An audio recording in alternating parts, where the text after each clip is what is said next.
So we have something new this week, and it would be nice if we have any attorneys that see this that could tell me if this is actually something they're legally allowed to do. All of a sudden, let me turn the camera around here, they have decided to rope off an area of the meeting room. This is a public meeting, they're public officials, and yet they have decided to put up a barrier so that we can't approach too closely to them. Although there's somebody that apparently must have gone over the rope or under the rope to talk to Sharon Cool and Dave McCready. Let's see, let me get in here. Okay, yeah. So how he got on the other side of the barrier, I don't know. But yeah, they've got this big sign here, restricted area. And I'm wondering, is that legal? So, anyway, curious if there's any attorneys watching this, if you could give me an opinion on whether that's something they can expect us to comply with. Okay. Anyway, the agenda tonight is got 3 items on it. There is an ordinance authorizing approval of the recycling program agreement. It was tabled on January 6th, and they need a motion to remove it from the tabling. The second item on the agenda is an ordinance amending and reenacting Article 955. And the third item on the agenda is an ordinance amending Part 1, Chapter 7, Article 162 of the Codified Ordinances of the City of Parkersburg to address membership composition of the Parkersburg Tree Commission. So, yeah, that's the agenda for tonight, and that's all the public will be allowed to comment on.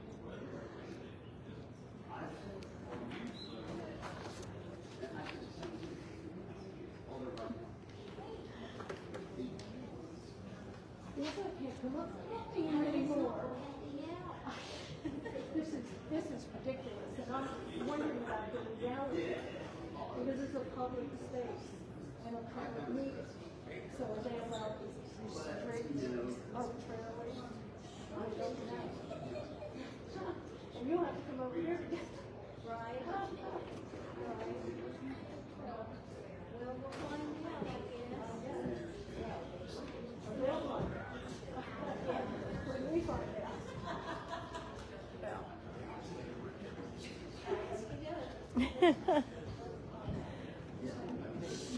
Okay, so we have some people here tonight to attend the meeting.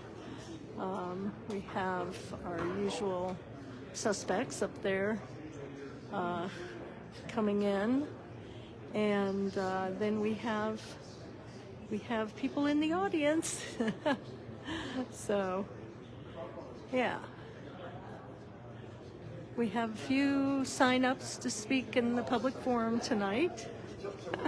So, yeah. Anyhow, we should be starting in another 9 minutes or so. So, yeah, we'll probably get a bigger crowd before all is said and done.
So I have some more information for you. The second item on the agenda, which was an ordinance amending and reenacting Article 955, that is the ordinance that established the Parkersburg Sanitation Department, sets the rates, etc. So tonight, the first ordinance has to do with the recycling program. The second item on the agenda has to do with the sanitation department program. And the third one has to do with the composition of the tree commission.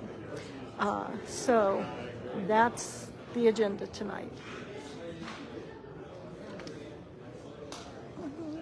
No.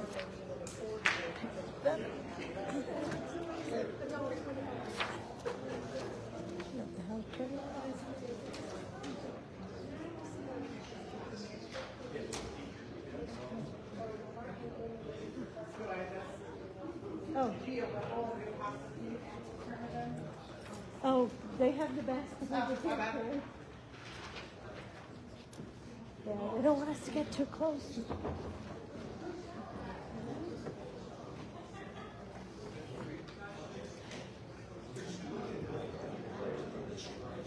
Honestly, one has to wonder why the City Council feels it necessary to put up a barrier and label an area restricted so that the constituents can't get close enough to actually interact with them. They don't want to hear from us, and they don't want us to get close enough to talk to them face to face, apparently. Not responsive government at all.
Before we sit here, we'll try to wedge down in between you guys and crouches.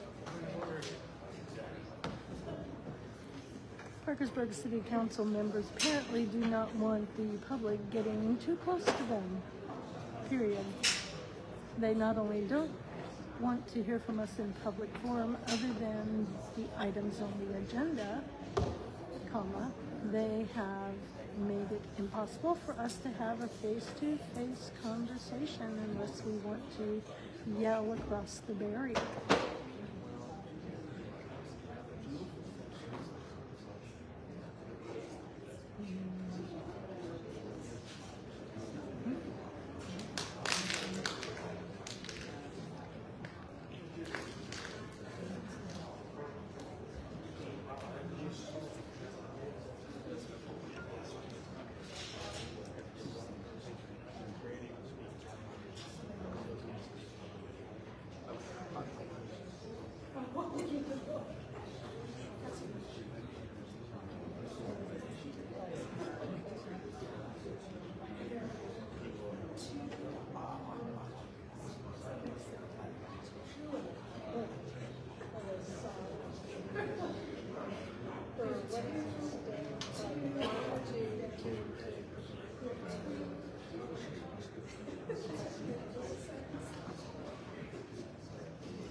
Is it legal to do this?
The flag of the United States of America, and to the republic for which it stands, one nation, under God, indivisible, with liberty and justice for all. I'd like to call this City Council meeting to order for 10 February 2026. Madam Clerk, the roll call, please. Mr. McCready? Here. Ms. Cool? Here. Mr. Brown? Present. Ms. Tuck? Here. Mr. Huffman? Here. Mr. Reynolds? Present. Mr. Rexroad? Here. Mr. Moore? Here. Mr. Polkowski? Here. Council minutes from January 20th and January 27th meetings have been printed, posted, and dispensed. Is there any corrections, additions? Move to approve. I have a motion. I have a second. Motion and a second. Madam Clerk, the roll call, please. Mr. McCready? Yes. Ms. Cool? Yes. Mr. Brown? Yes. Ms. Tuck? Yes. Mr. Huffman? Yes. Mr. Reynolds? Yes. Mr. Rexroad? Yes. Mr. Moore? Yes. Mr. Polkowski? Yes. Do we have any reports from standing or special committees? I have one here. Due to weather, downtown Pkb board met virtually on January 28th at 3 p.m. So we've just finished up restaurant week, so here's a couple highlights from that meeting. It was extended a week due to weather. Some of you may have seen that iHeartMedia has taken over the summer concert series, and there should be more details and announcements to follow from iHeartMedia. That's exciting.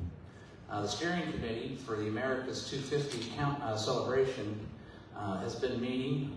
Some of the highlights, subject to change, is the Actors Guild is going to do a production of 1776 on Friday, 7/3 at Bicentennial Park. Plans for the 4th of July itself, opening ceremony with mock signing the Declaration of Independence. They're planning on having food trucks, car show, cannon firing. They're going to do trolley tours of the historic district. Parkersburg Brewing Company is going to do their monthly bluegrass jam during that time. They'll have live bands and fireworks on the 4th of July evening. The committee is currently working to raise funds. With the W closing recently, there's now 16 restaurants downtown with 13 locally owned, and also some exciting new businesses going in at 929 Market Street. We have Reuben's Deli moving from Emerson down there, and Martin's Family Candy will occupy the other side of the building, so that'll be a great addition to downtown. Westbrook is currently renovating the West Banco building and will be consolidating their administrative offices downtown. I've heard numbers from 20 to 40, so somewhere in there, jobs that'll be relocated downtown. And they're planning to have those completed here within the next couple months.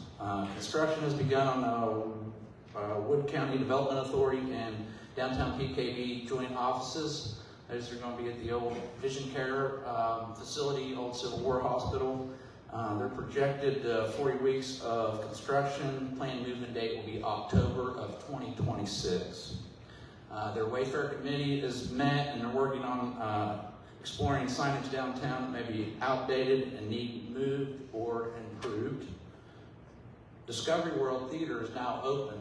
The theater is called the Ember, and this, let's see here, this weekend I believe that is Thursday, I'm sorry, today's the 10th.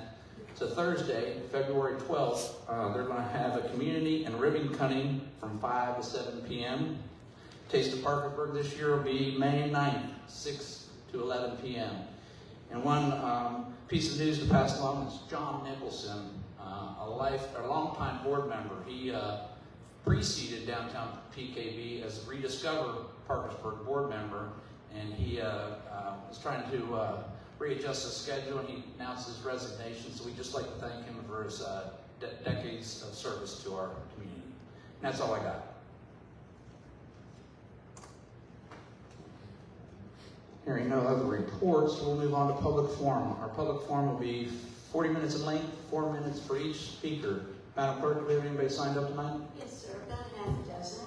The first one is Mr. Benoit, followed by Ms. Whitlatch.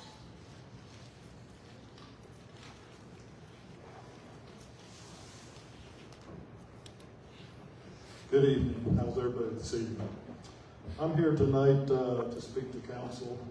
My name is Ray Benoit. I'm a resident of Council District 9. I'm also a declared candidate for the Republican Executive Committee. I'm going to be representing District A5.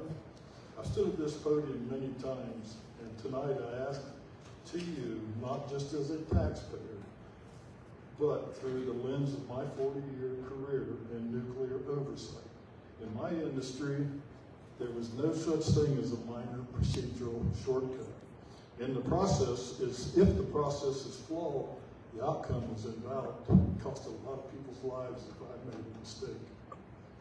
Tonight, you're moving toward a final vote on a sanitation recycling ordinance that has undergone changes since its introduction. Specifically, the addition of the $1.50 monthly surcharge, and according to West Virginia Code 811-4, any ordinance with the principal object of raising revenue requires formal public hearing. A discussion in a prior meeting does not satisfy the statutory requirement for a hearing on the current revision of the bill. By passing a new properly advertised public hearing on these specific new fees, the council is ignoring the procedural standards mandated by law. And I've mentioned that law. Some may view the recent dismissal of the PSC case as a reason to expedite this process, but on the contrary, that dismissal pertained to the previous irradiation of city policy. Tonight's vote creates a brand new financial structure and consequently a brand new set of legal obligations. To proceed with the final vote tonight without a new hearing. Sir, this is the first reading. It's not a final vote. It doesn't matter. It's going to pass on. If it passes on, I'll take it from you. No, I don't have any time, sir. So I get 4 minutes from now. Thank you. To proceed with the final vote without a new hearing is to invite further regulatory scrutiny and potential litigation. It is a risk this city does not need to take. I am seeking a seat in the executive committee because I believe our local leadership must prioritize oversight every expediency. We need representatives who understand the city charter and the state code are not hurdles to be cleared, but standards to be met. My goal is to ensure that our party supports candidates that are committed to fiscal transparency and who respect the public's right to be heard. For the sake of transparency and legal compliance, I ask this council table tonight's vote until a formal public hearing is conducted on the current fee structure. Let's do this the right way, by the book.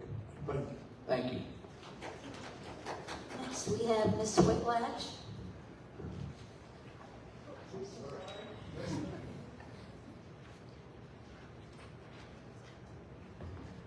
Okay. I wasn't going to come tonight. It's always a waste of time, but I'm here. Question, what is happening? Since we are only allowed to talk about what is on the agenda, it is usually too late. Article 955 tonight, changes to solid waste and recycling ordinances. The ordinance to be changed after one contract has already been signed. Should the ordinance have been amended before the contract was signed? I don't know. I was told the horseshoe pit is to be demolished. The horseshoe pit is another example of letting something go. Like the pavilion, like the sanitation department, this is a wake-up call. Question, what's planned for that area? We were told there was enough parking to handle events to the new big beautiful building. We don't need another slab of cement in the park. The people of Parkersburg should have a voice before changes are made, not just an hour before our council meeting for council to listen and then just go ahead on what they want, as what happened with sanitation. Just like the vote on the ordinance tonight for responsibility for trash pickup, we will be made aware of the plans for the horseshoe pit too late. There will be a vote to approve a bid, and the next day, work will start just like the pavilion. The park should remain a park, not a parking lot. I am the 4th generation to live here. 2 of my children and 6 grandchildren live here. As things are, I would not recommend my grandchildren, 6th generation, to raise their children here. Read the letter to the editor in last week's paper. That person has it correct. Quote, who wants to live here and why should they? Thank you. Next, we have, is it Callie? I'm sorry, I never get your name right. Casey. Hello, it's Casey Petrin. So, I want to talk plainly about recycling, because honestly, this doesn't need to be complicated to make sense. Right now, we're being asked to outsource something that we already have the ability to do ourselves. We already have the infrastructure. The missing piece seems to be a scale. That's it, a scale. And with the money freed up from the sanitation contract, that's a problem that we could easily solve immediately. And instead, we're choosing to send recycling out of house, paying someone else to do the work that we're already equipped to handle. That's convenience at a premium. Here's how this feels to people at home. It's like having all the ingredients, the stove, the kitchen, but ordering McDonald's on a credit card because cooking feels like a hassle. It costs more, and you don't own the outcome.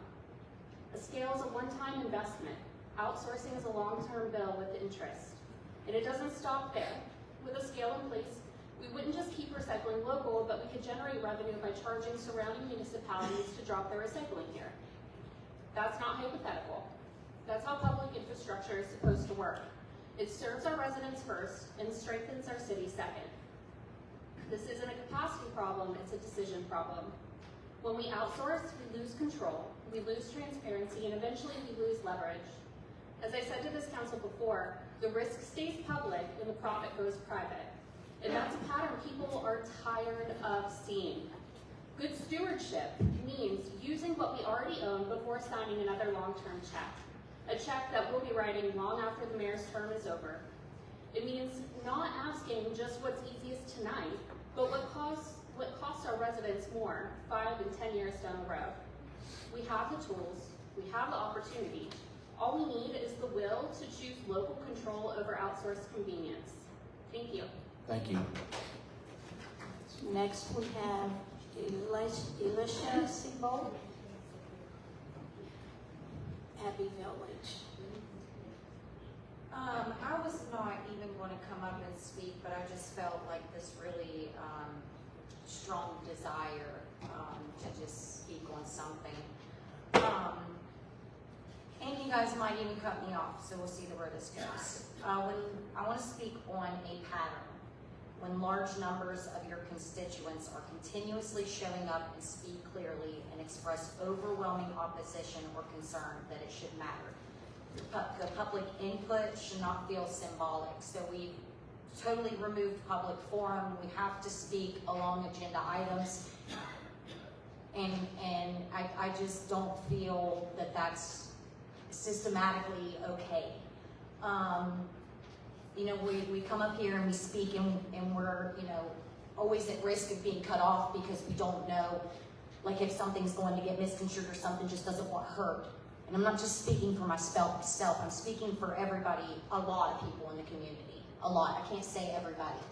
I can say that I have not met one single person that other city council members claim that there's been multiple constituents stating that they did not want this whole sanitation to happen. I've not once met one person. So with that being said, I think that this is a pattern.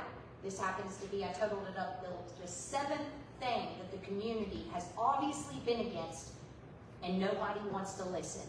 We have the same 3 city council members that actually want to take in consideration what's being talked about, and everybody else is just... That's all I have to say. I do thank you for letting me finish, Andrew. I do, thank you. And I just hope that you guys sleep good and can make the right decisions. And again, we're going to remember this during election time. Thank you. Next, we have Brian Hayden. I've asked Mr. Moore to pass out a spreadsheet that I prepared. Brian Hayden, 631st Street. I'm providing you tonight with a spreadsheet to help make a point.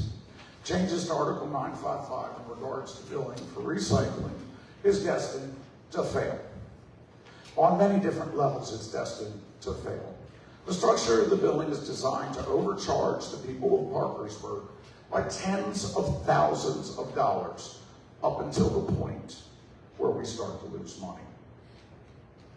If participation in recycling is at 10% or below, the city will bring in from $39,000 to $62,000 of excess fees annually by overcharging the people. This overcharging is far in excess of any possible bad debt claim. Now, above 12% participation in recycling, and the billing is insufficient to cover the contracted charges. The nice thing about math and facts is they don't care how you feel. They're facts. I implore you to consult the city finance director and validate my numbers. I have an independent accountant go over my mathematics as well as my formulas. They're bulletproof. We're overcharging the people. We're under-delivering. And then if we do encourage participation, we're going to go broke doing it. Now, if during the debate on this motion you have any questions, you as counselors are authorized to ask any non-member to answer specific questions. The plan as written appears to be a robust attempt to discourage people from participating in a state codified program designed to reduce the amount of trash that we cast into our haulers and bury for our future generations to deal with. Now, secondly, with the dissolution of the city service comes the inevitable question, what to do with the money. The 2025 budget, page 82, which we stated was where it was stated $2.9 million was available in the sanitation fund.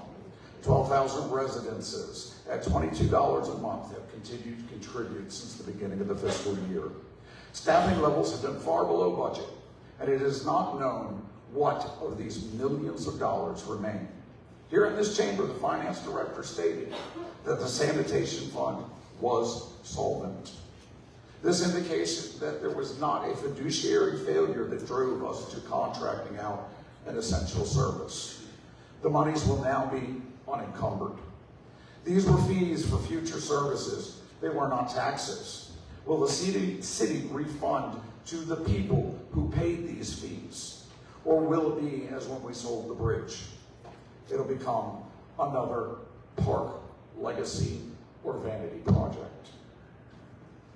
What will become of the hundreds of thousands of dollars that were contributed to the Capital Reserve Fund for the exclusive use of the sanitation department? Will those dollars be reallocated to other departments? These are fees, not taxes. We paid for services. We didn't get them. If you went to a restaurant and they charged you for appetizers you didn't get, I am certain each and every one of you would dispute the bill. Now, with this in mind, this is conjecture, for I cannot prove that getting access to the sanitation funds was the intent of driving sanitation into the ground. But I grew up on the Chesapeake Bay, and when a waterfowl quacks, it's usually called a duck. Thank you. The last one is Carrie Talarico.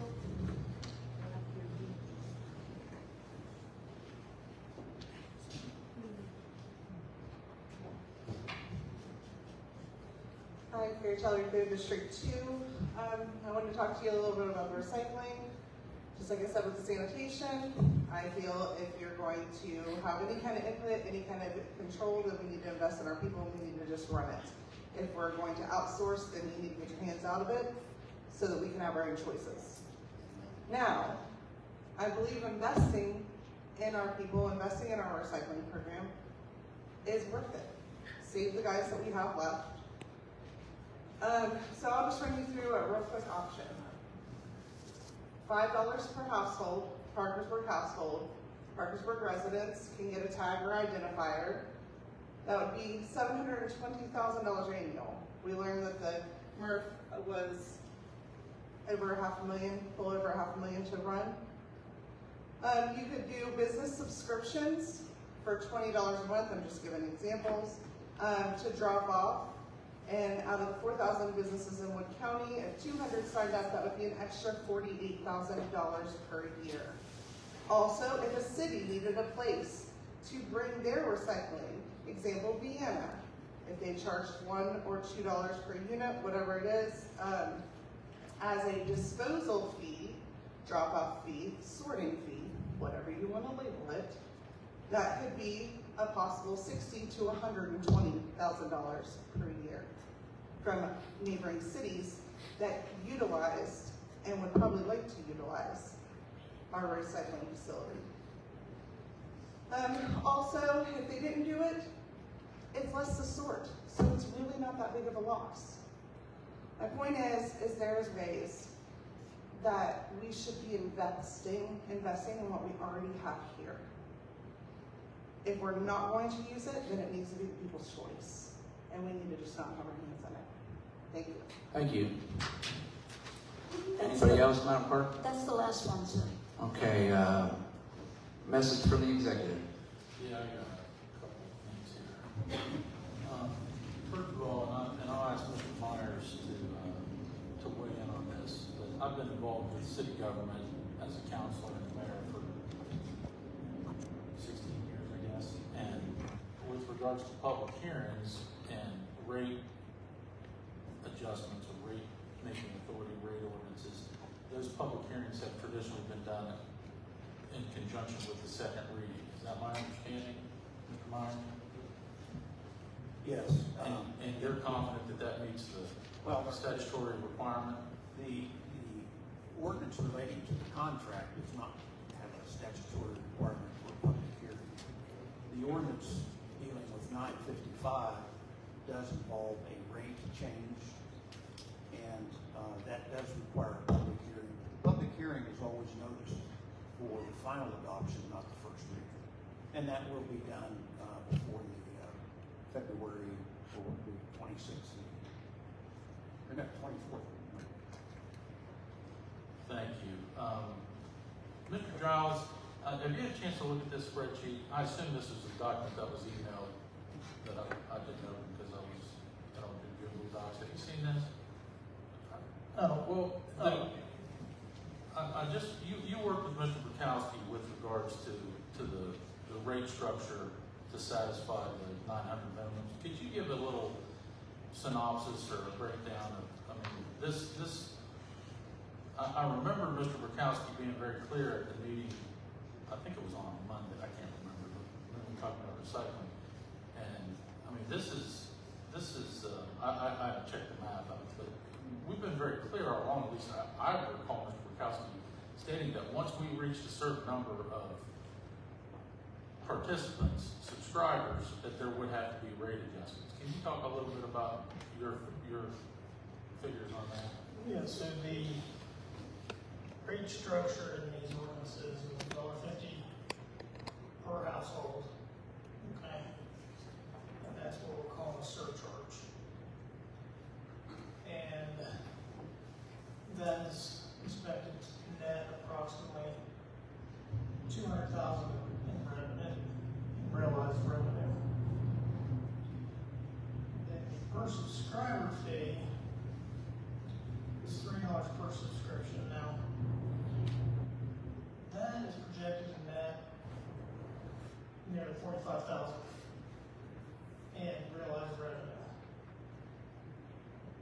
So if we have, and that will pay for 1,330 subscribers.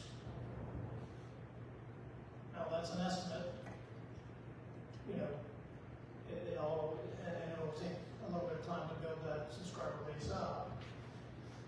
Now, when we looked at the subscription model and what it might look like for us, we took a look at the city of Huntington. The city of Huntington does a subscription-based model.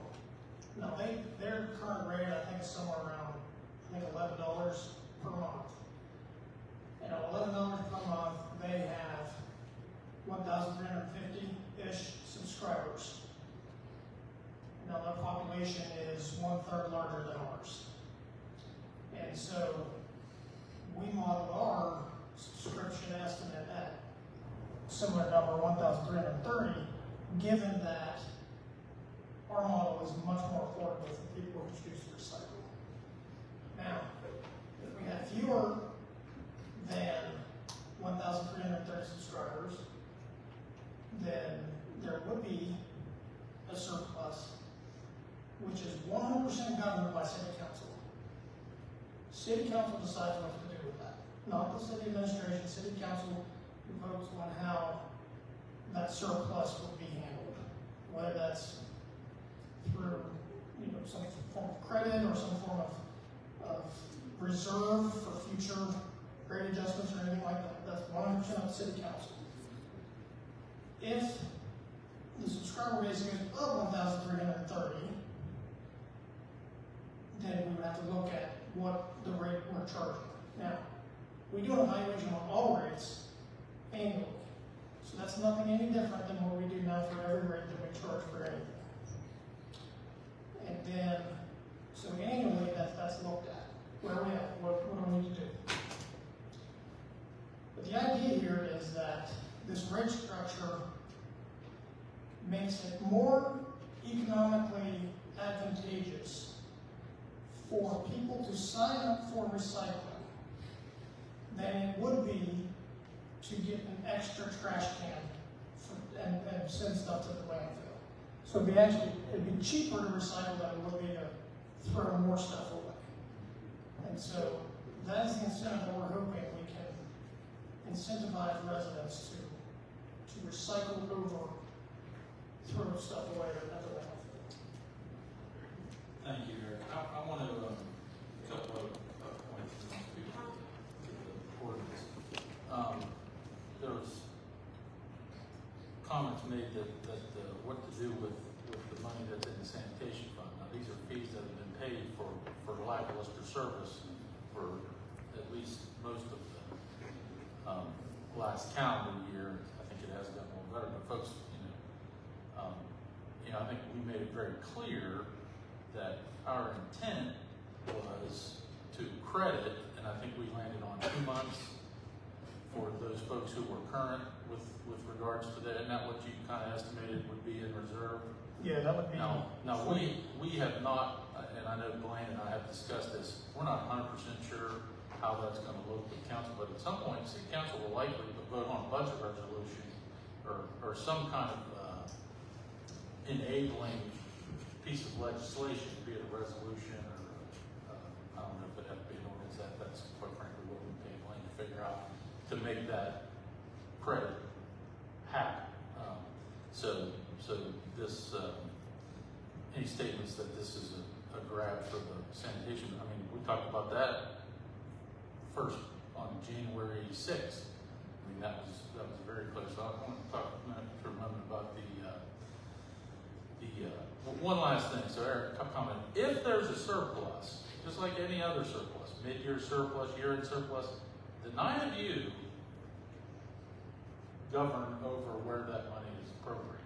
I would certainly tell you that if there's a surplus this time next year, that you reserve that to make the subscription rate, because it goes up. I mean, you know, we're voting on a contract, 1525, 1586, 1649, 1715, and 1784, which what I have gleaned from those figures and just the reality is it's a labor intensive. I mean, it's not free. For many years, it was unpriced, the curbside recycling in the city of Parkersburg, but it was never free. We were paying for it through our fees. So that would be, I assure you, if there's a surplus, that'll be the administration's recommendation is leave it where it is, and if we have to raise the subscription rate, you don't have to raise it as much. We've done that with sanitation fees for the entire time I've been here. And then I guess the last thing I would just talk about the ordinance and the contract in general. You know, I've been every night, you know, or every week, there's folks who, well, the mayor did this on purpose, the mayor did this on purpose. You know, I get up every day, I come down here, and I'm solving problems. Sometimes the problems are, how do we plow 4 inches of ice off of our 232 miles of city streets? This week, you know, yesterday, was it yesterday or today, potholes? Yesterday we talked about potholes. We put together a plan to make sure that we had personnel, enough materials, because they're already out there. We're going to put 3 crews, up to 3 crews, right, Everett, out doing potholes starting Friday. We're still opening up drains and things. My point is, this job is 99% about solving problems. You can't solve everybody's problem, all right? But we've obviously had much discussed, much belabored, labor participation, shortages, all that kind of stuff. We've talked about all that. What this ordinance does, and what this contract does, both these things tonight, get reliable, consistent trash service. And more importantly, with recycling, restores a service that we're statutorily obligated to provide to our residents, and it does it for. I applaud Mr. Pbkb and Eric for the $1.50. It shares the cost. Those folks who do wish to participate pay a little bit more. It falls in line with what the RFP committee talked about back in October. Mr. Brown, you were there. You know, which was we gotta modify the trash. We need to, and then when we saw these numbers, we all kind of had a little bit of sticker shock. I mean, I know I did. I know Mr. Pbkb did. And over the course of the few weeks after we got these prices, we thought, you know, this is not going to be economically feasible for a lot of residents. Folks are just going to say, well, hell, I could just get an extra can for, I don't have that contract in front of me, $4.75 a month. So why would I recycle? I save myself $8, $8.75 or whatever it is in the first year. So I think this is a good compromise to what is a problem that, you know, if you want to blame me for it, fine. I didn't create it, but I'm just trying to get our customers back to the service that they deserve, that they've been paying for.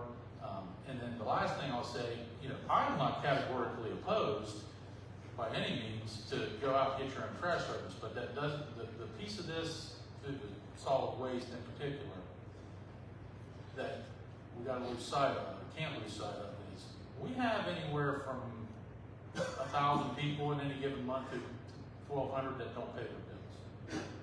You don't pay your bill to a private hauler, they're not going to pick up your trash, I assure you. And that was a concern that I heard from several of you going back to the last summer. How are we going to ensure? So that is why I advocated for negotiated contract with waste management and why we retained the bill. Make no mistake about it. I mean, hell, there are people here in this room tonight who owe the city over $1,000. I'm not going to tell you who they are, but there's folks in this room who haven't paid their trash bills and police fees for months and months and months, probably years. And that's just the reality that we live in, you know. So I encourage council to adopt the ordinance, approve the contract on first reading, and I know Mr. Rupert from Rumpke is here, and that's all I have. Thank you. Thank you, Mayor. Moving down, we have an ordinance that's been tabled. I'd ask we make for a motion to remove from the table. Mr. President, Ms. Cool. I can make a motion to remove the recycling program agreement from the table by Councilman Day. We have first and second. Madam Clerk, the vote, please. Mr. McCready? Yes. Ms. Cool? Yes. Mr. Brown? Yes. Ms. Tuck? Mr. Huffman? Yes. Mr. Reynolds? Yes. Mr. Rexroad? Mr. Moore? Yes. Mr. Bukowski? Yes. Correct me if I'm wrong, but I guess we move on to reading the ordinance. Can you read item 1 on our agenda, Ms.? An ordinance authorizing approval of recycling program agreement. Mr. President, Ms. Cool. move for adoption of the ordinance Can we correct that to advance the second reading? and advance the second reading. I think we have a first. Do we have a second? Second. We have a first and a second. Any discussion? Mr. President, Ms. I wonder if we might ask Mr. Rupert to just address the situation from Rumpke's point of view. We've had several meetings and we haven't heard from him. Would it be possible to describe your plan and just so that we can be familiar with what is being done with this contract?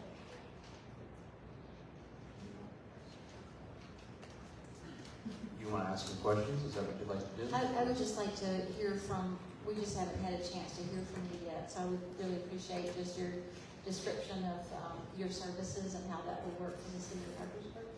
Are you okay with that? Would you like to come to the podium, please? Thank you.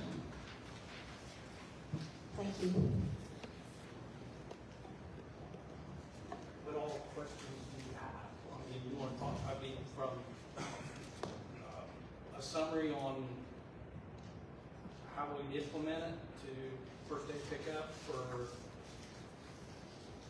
Yeah, I think many of us just are, some of us have read the contract millions of times. Right. And others really haven't known exactly what we're being offered, so it would be helpful to hear that. Well, we turned a bid in.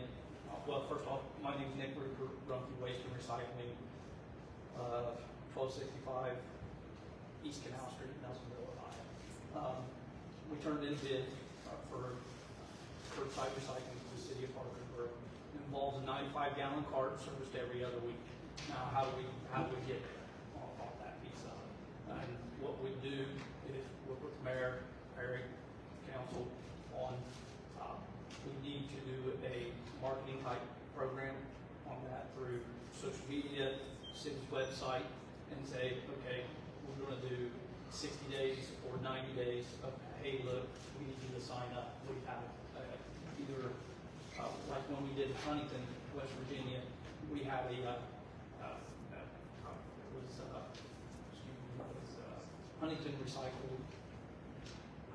Huntington Recycles.com or whatever it was. So you go to that link, you click on it. So anybody that wants to sign up for it, they would list their first and last name for the service address,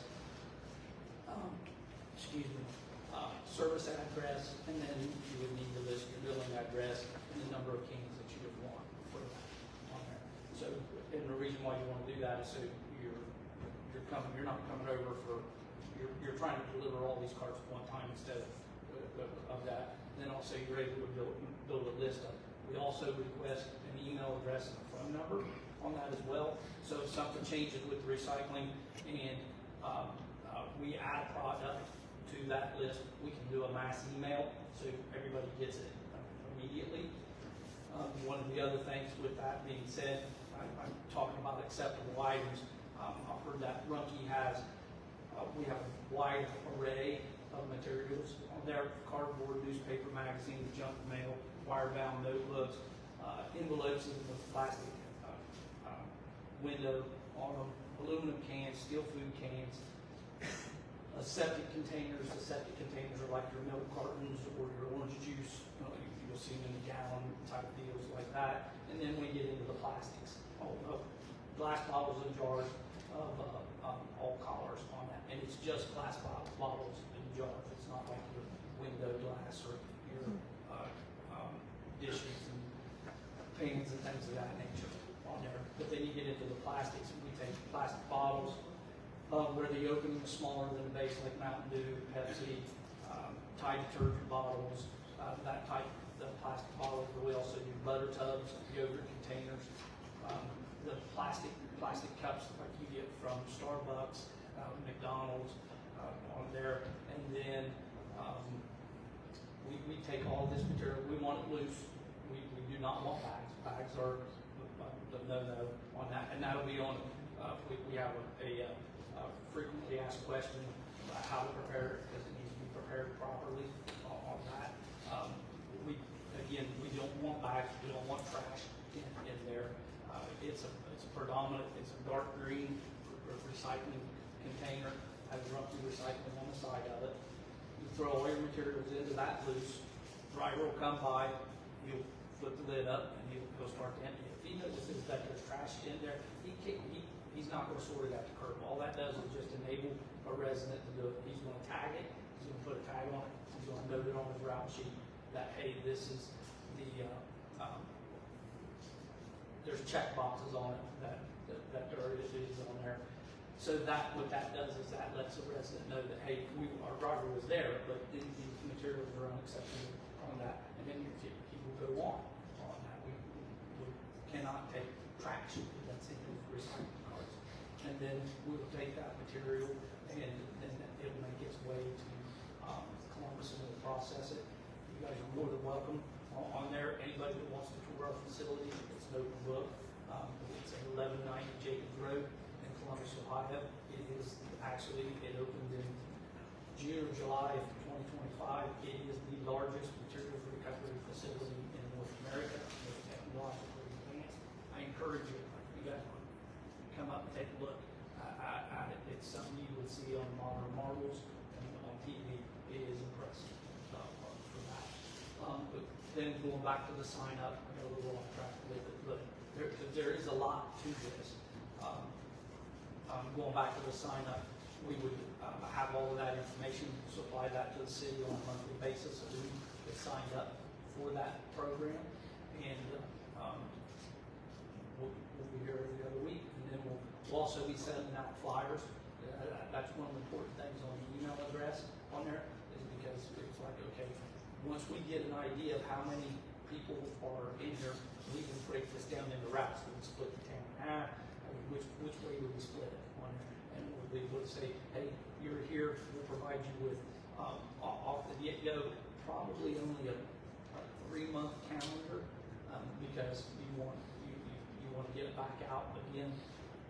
Huntington, we're down to where we do a yearly calendar on that piece of it. We do, and it tells you every day. And if there's a holiday that's on it, like let's just say that your instance, your guys' day is Friday. I don't know what day it would be, but if it's on Friday with that, Thanksgiving is on Thursday, so that would be highlighted as we would pick you up on Saturday on that. So it's a nice little calendar. It's highlighted. It says these are the dates that you were picked up on there.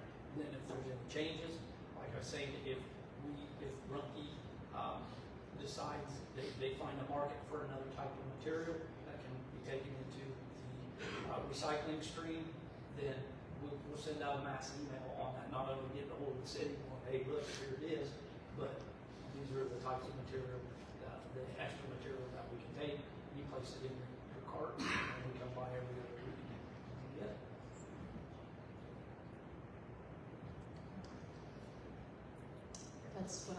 Appreciate that very much, thank you. Any other questions? Thank you.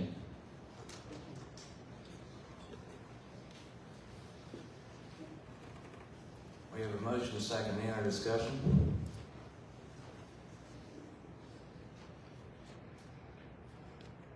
Yeah, I've got something to say. Play the video, please. Go ahead, Mr. Moore. To determine the feasibility of continuing operations for the city-operated MRF and curbside collection, the cost analysis was based on current operation costs reduced by scale, along with current commodity revenues from the State Waste Management Board as of December 31st, 2025. By reducing the operating expenses from the sanitation department into a new recycling department, a modest operating budget of $1 million for limited employees and equipment. Some expenses remain fixed, such as utilities and building maintenance, while other adjustable expenses such as insurance and equipment maintenance would be reduced. The only small increase was in marketing to encourage higher participation rates. Revenue from commodities was estimated to be reflective of a 3-year historic average. Using historic revenue and participation rates by charging only those subscribing to recycling service, the monthly fee would be $22 to $23 per customer. By mandating that every resident pay a recycling fee whether they recycle or not, the monthly fee could be lowered to a range of $4 to $5 per resident per month.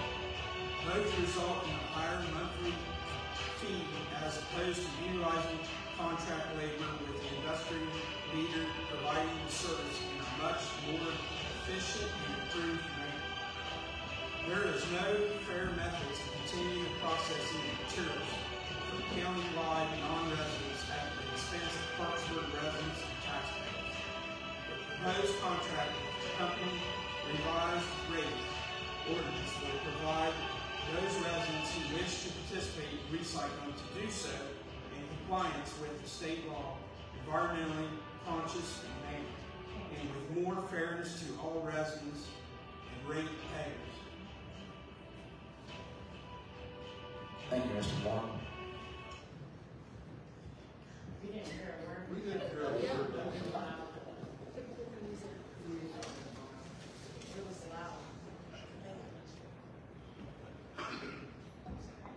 Anybody else? Mr. President, Mr. McCray? along with that, this proposed contract revised 955 ordinance accomplished multiple things that are important to curbside recycling that have been provided in the past, and certainly are a solution to the current state of curbside recycling in Parkersburg. By contracting with Rumpke, materials acceptable for recycling are increased to include number 5 plastics, plastic food containers, and even paper coffee cups. Rumpke plans to maintain a robust list of materials and that they will recycle at curbside.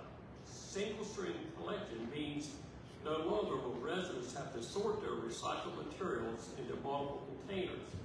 The weather will not affect the ability for materials such as cardboard and paper to be recycled, as the collection will be in covered containers to limit their becoming wet and then becoming trash ending up in the landfill.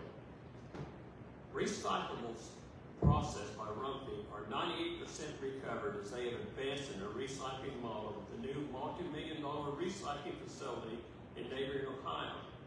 This multi-million-dollar facility is 250,000 square feet, coupled with Rumpke, nearly 100 years of experience.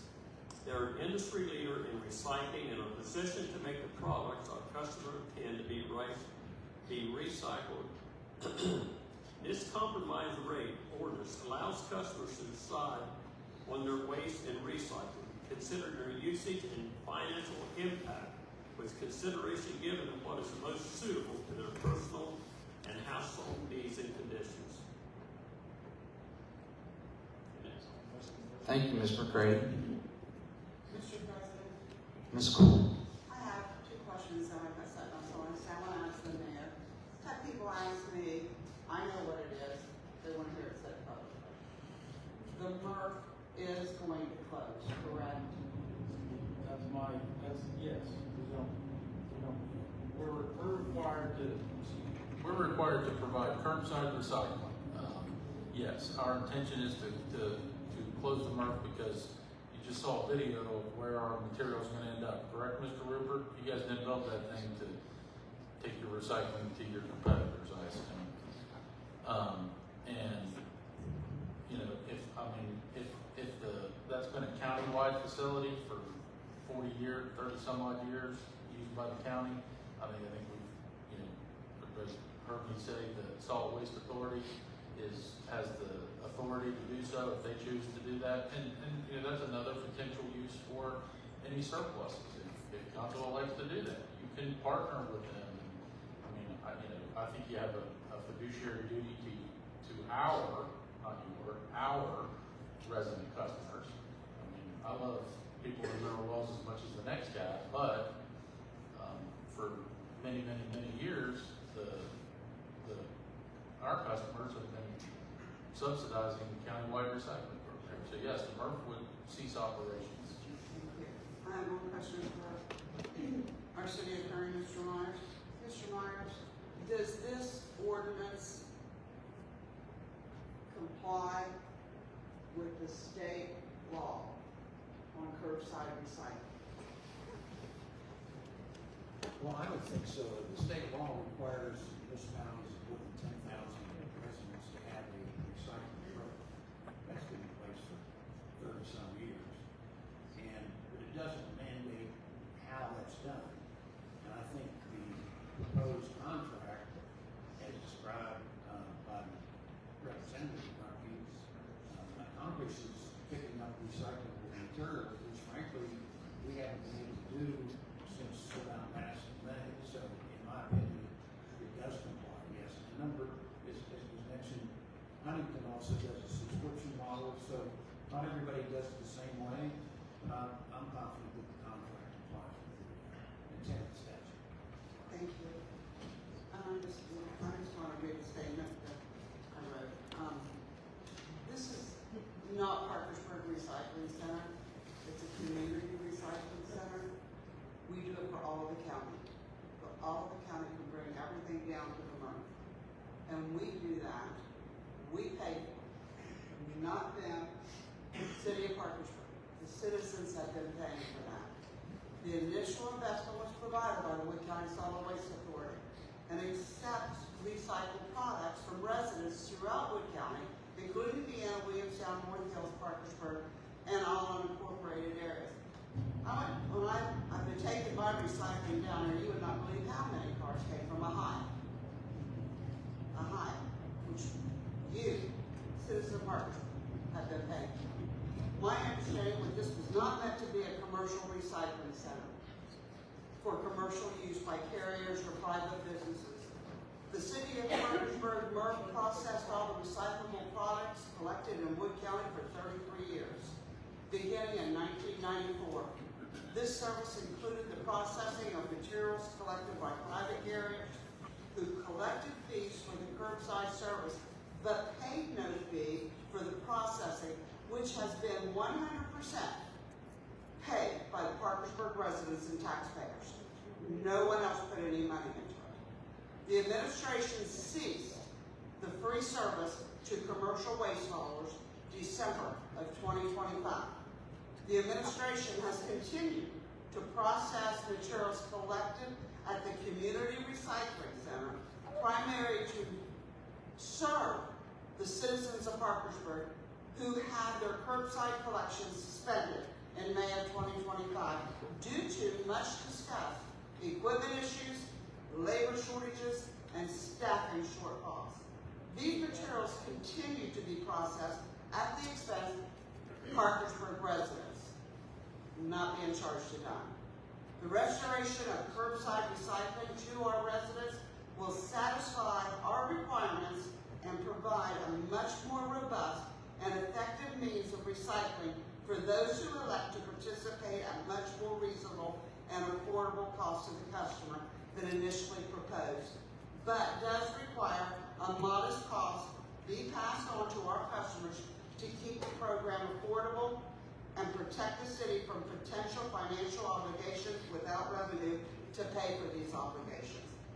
Believing the cost of processing should be county-wide expense, not just the city of Parkersburg, since the service is county-wide, 35 counties in West Virginia currently provide community recycling through their county solid waste authorities. And Wood County Solid Waste Authority has agreed to explore opportunities for continuing community-wide recycling services for the entire county.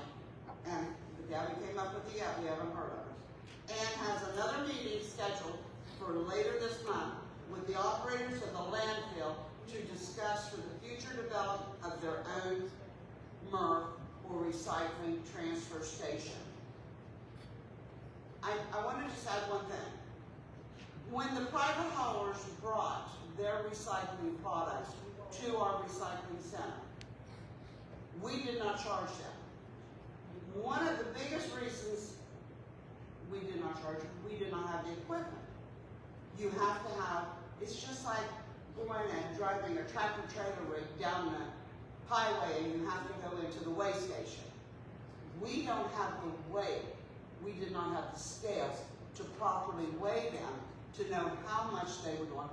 And we did not invest in that because we could not afford to do that because we were already running at a deficit and we wasn't putting any more on the city of Parkersburg. Thank you, Mr. President. Thank you, Ms. Cool. Any other comments from council?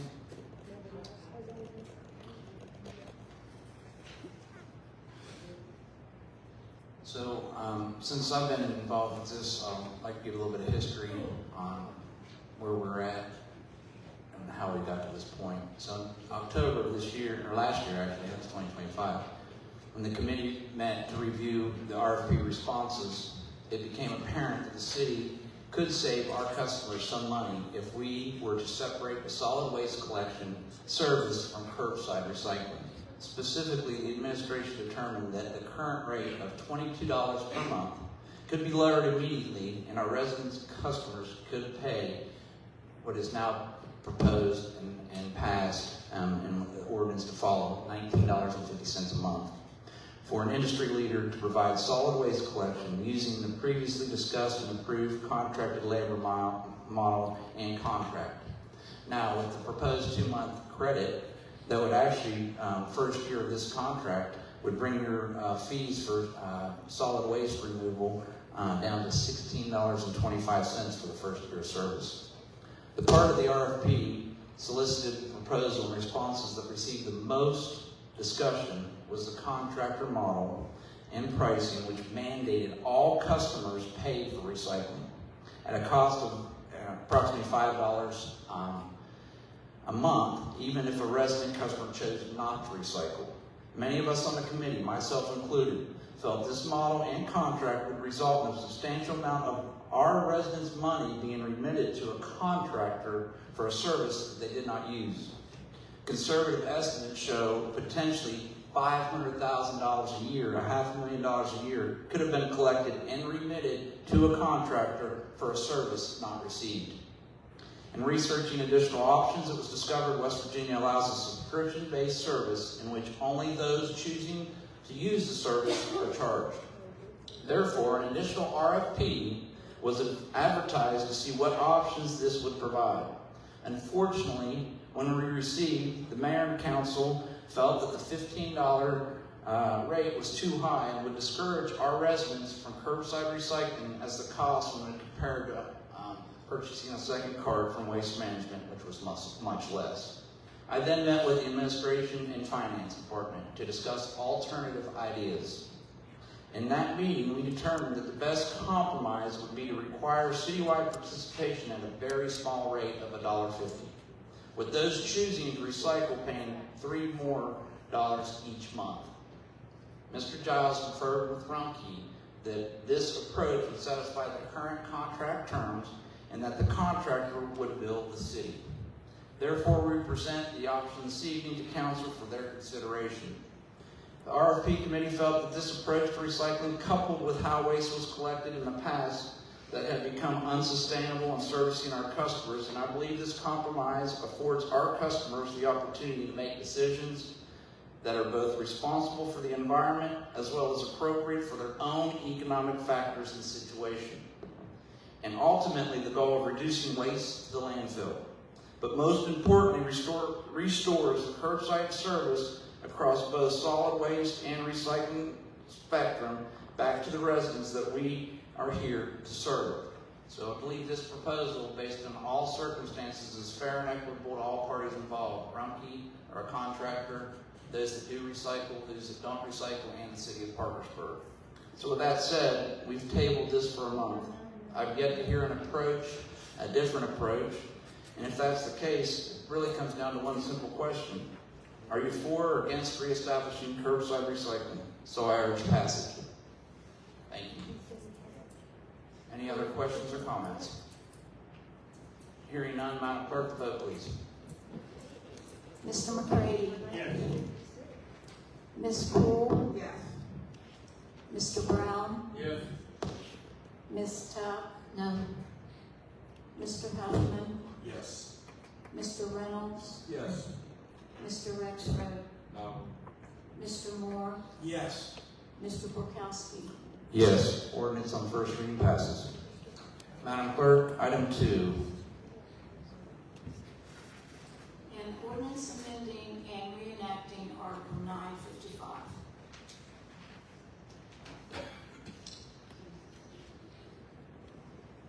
Mr. President, Mr. Brown. make a motion to advance ordinance number 2 on to the second reading. We have a motion. Do we have a second? Second. We have a second. Any discussion?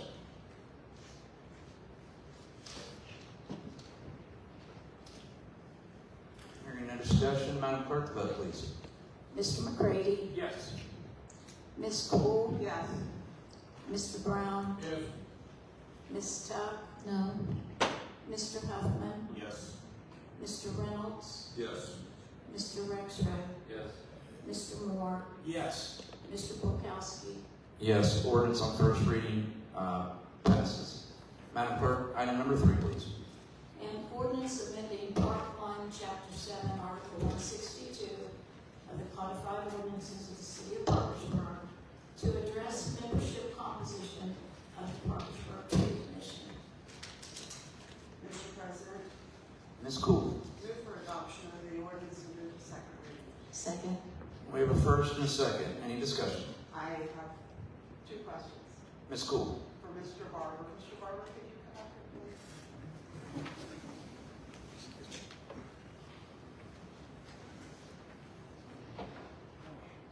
I'm so sorry. Everyone knows about the passing of our arborist. Have you found another arborist for the tree commission? Are you looking? So we're proposing to eliminate that section. So the section is back in 2014.